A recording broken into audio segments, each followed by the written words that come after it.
Hello, everybody, and welcome back to the show. My apologies that this show is a little bit late today. Christmas rush. We've all been there, and but that's no excuse. Apologies for it being a little bit late, but we're still rolling out 3 episodes every week, and that's going to continue going into 2026 and beyond.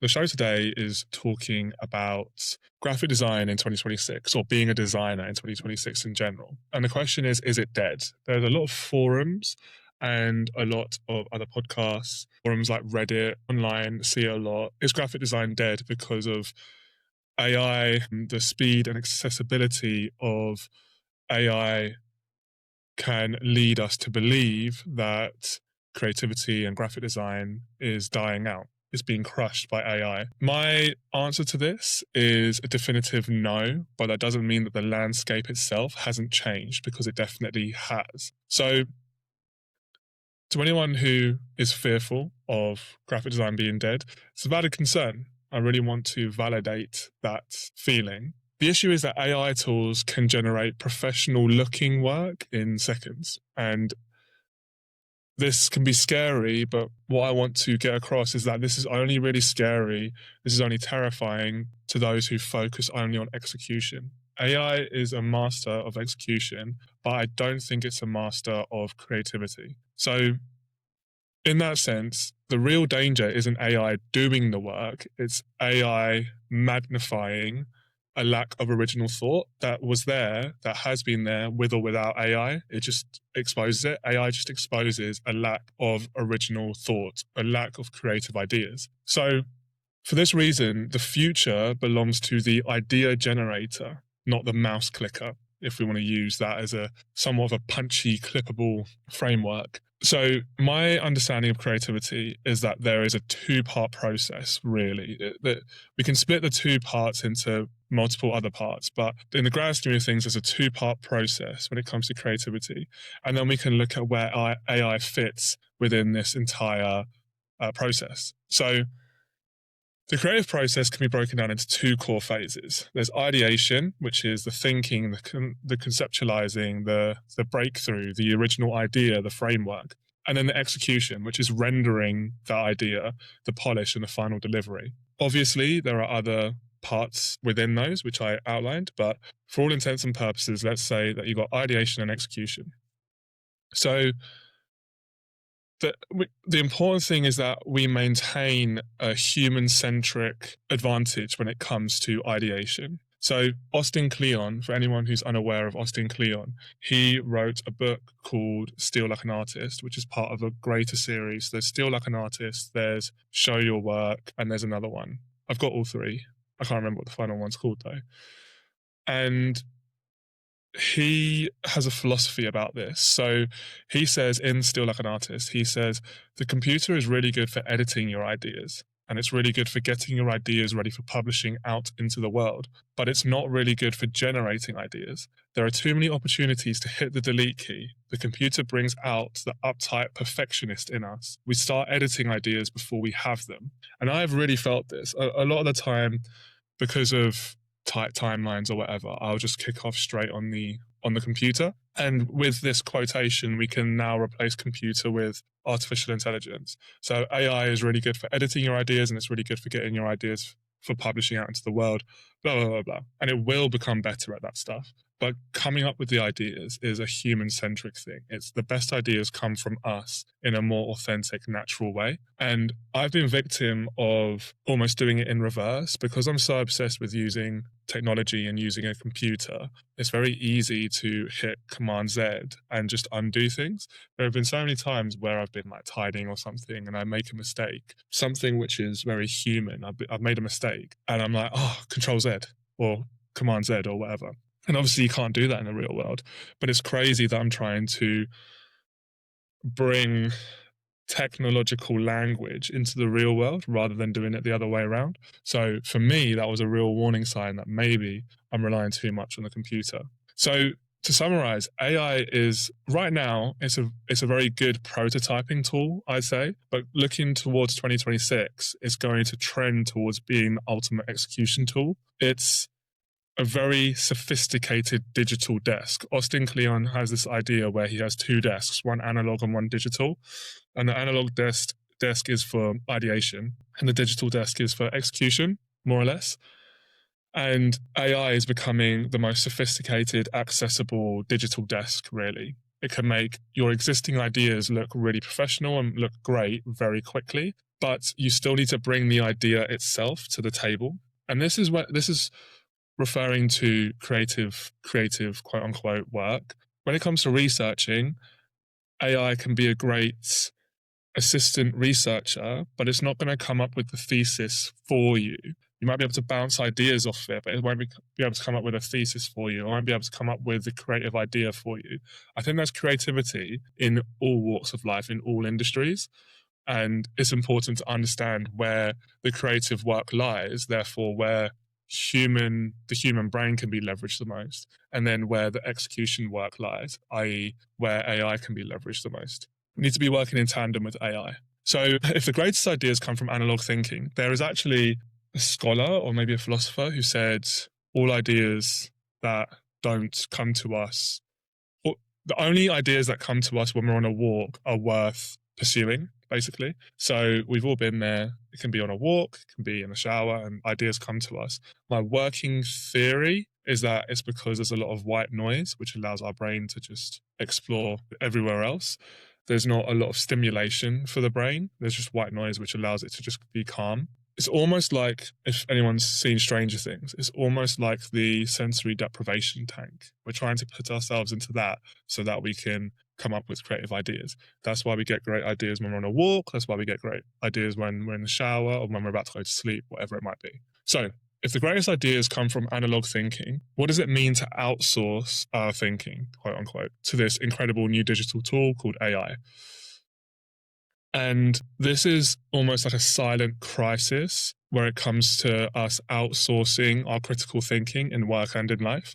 So it's a really slippery slope. A lot of people are now outsourcing the entire creative process, including the ideation phase, to AI. And this isn't just a design problem, it's societal, it's philosophical, and it's manifesting in creative work, but also in our lives. There are tons of people who talk about how if they have problems with their spouse or girlfriend, boyfriend, or whatever, they'll try and talk to AI on advice on how to deal with it, which is really sad. It talks about the loneliness that we are experiencing in society, that we feel more comfortable talking to a robot than we do talking to friends or family about something.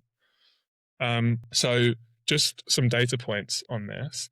Mental Health UK pointed out that over 1 in 3 adults, so 37% of UK adults, have used a chatbot to support their mental health or well-being, with usage peaking at 64% amongst 25 to 34-year-olds. So 37%, over 1 in 3 UK adults, have used an AI chatbot to outsource their mental health or well-being advice, with usage peaking at 64%, just under every 2 in 3 people amongst 25 to 34-year-olds. Almost 2/3 of 25 to 34-year-olds would rather talk to an AI chatbot than friends or family. Maybe a bit of a reach using that metric. But so many are turning to AI, not just for execution, but for counsel, for guidance, and for critical thinking. We're outsourcing the hard work of thinking, and we're outsourcing our feeling as well. If we feel something negative, we want a quick pill to not only validate the feeling, but to remove it potentially. And this is really dangerous. Part of living is feeling,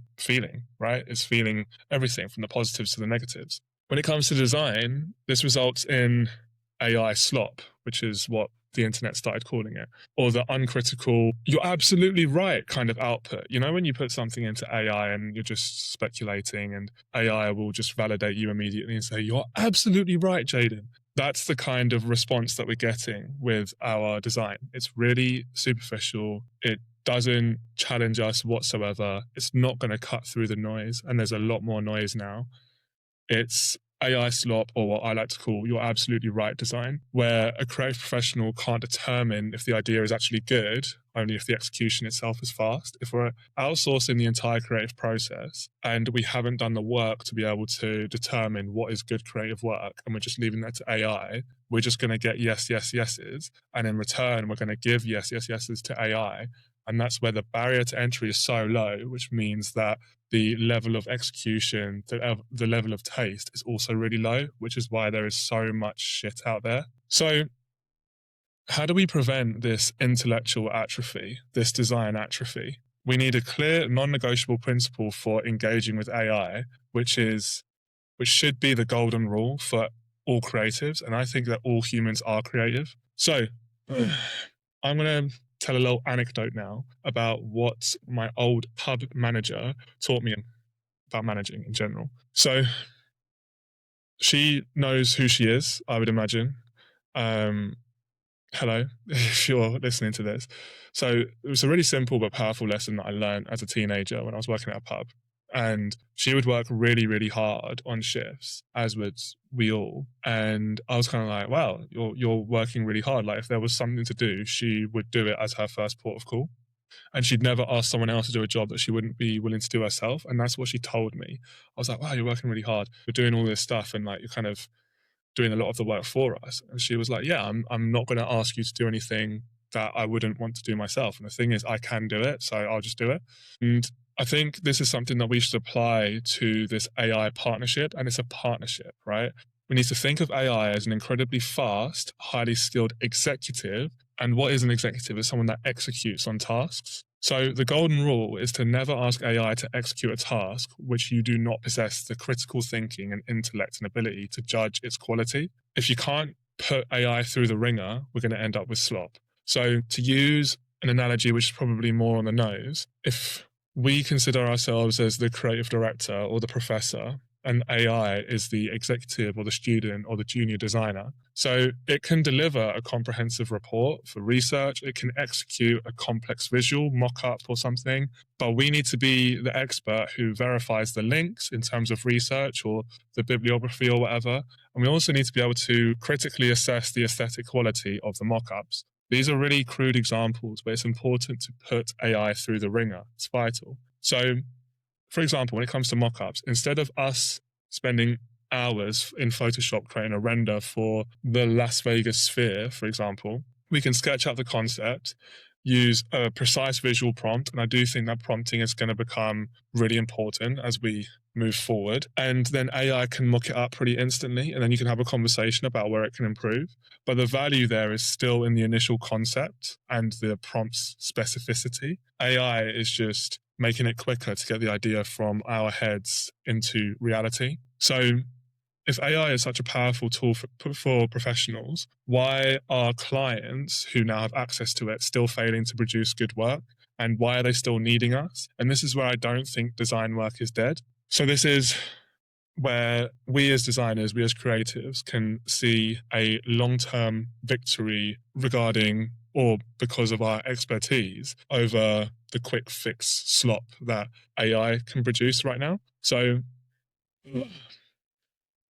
the real reason your client can't replace you with Midjourney is because even though many believe that just having access to AI makes them a designer, it's expertise, not access. That's the ultimate job security in the creative industries. So I've seen the slop produced by many non-experts, and it's very easy for me to see that the market will self-correct because there is so much slop out there. It's actually never been easier to stand out. So the common fallacy is that just because you have a Creative Cloud subscription or an AI subscription, that it makes you a designer, but it doesn't. Expertise is the filter, is the quality filter.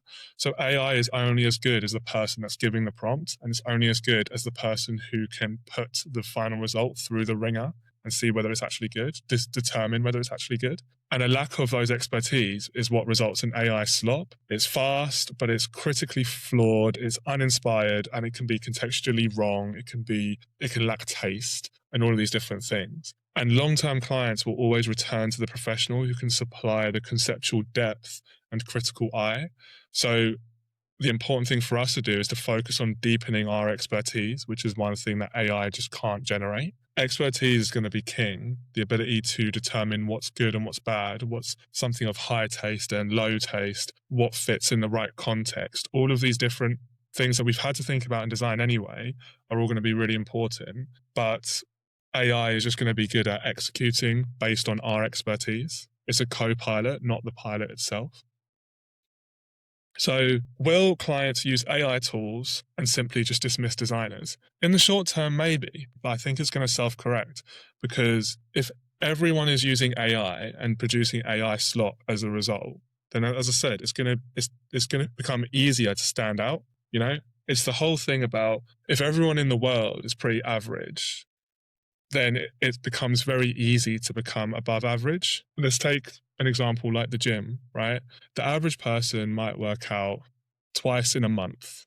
So if you work out 3 times in a month, then all of a sudden you're above average. And that's quite a low barrier to entry. AI has lowered the barrier to entry, but it's also made it easier to be exceptional. And all you need to do to be exceptional, which is just to be an exception, is to be able to determine what's good and what's bad with AI, and to be able to prompt it properly and actually do some thinking. All it takes is some thinking. That's all it takes. So I think, yes, AI might replace designers in the short term, but the market will self-correct. A lack of expertise is why the market will self-correct.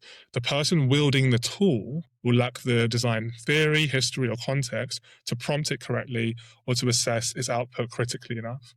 And when, as I said, when these results are cheap and fast and ultimately bad, we get AI slop, which is easy to overcome. And access to the Adobe Creative Suite has never made anyone a designer, no more than having access to an axe, right, makes you a carpenter, or makes you is it a woodworker? Who's the guy on TikTok who like cuts up trees, whatever it's called? Whatever that job is, having access to the tool doesn't make you a woodworker or whatever he is. What is the word? A lumberjack. Lumberjack. Having access to an axe doesn't make you a lumberjack. It's just a tool. And AI is the same. It's an executive assistant. It's not a replacement brain. It's a tool which magnifies what you already have, or magnifies what you don't have, which is great news because now you know what to work on. So by retaining the ideation phase to humans, we don't need to fear AI. We can treat it as the ultimate productivity multiplier. Okay, it can make us better. It transforms us from struggling executors into super creative directors. Now everyone's a creative director. The design of the future is the intentional design of our own creative process, analog thinking, digitally enhanced, basically. And that is my rant for today. Thank you so much for listening. Thank you so much for watching, if you're watching. I hope everyone has a wonderful Christmas break. If you're celebrating, I hope everyone has a wonderful few days off if you're not celebrating. And I appreciate everyone for listening to this. If you think someone would find this useful, please send it to them. It really, really helps. And if you haven't already, please leave a review. I'm trying to shut out 2025 really, really well. The support has been massive. I really appreciate all of it. And hopefully onto bigger and better things in 2026. Appreciate you all. Thank you so much for listening, and I will see you on the next one.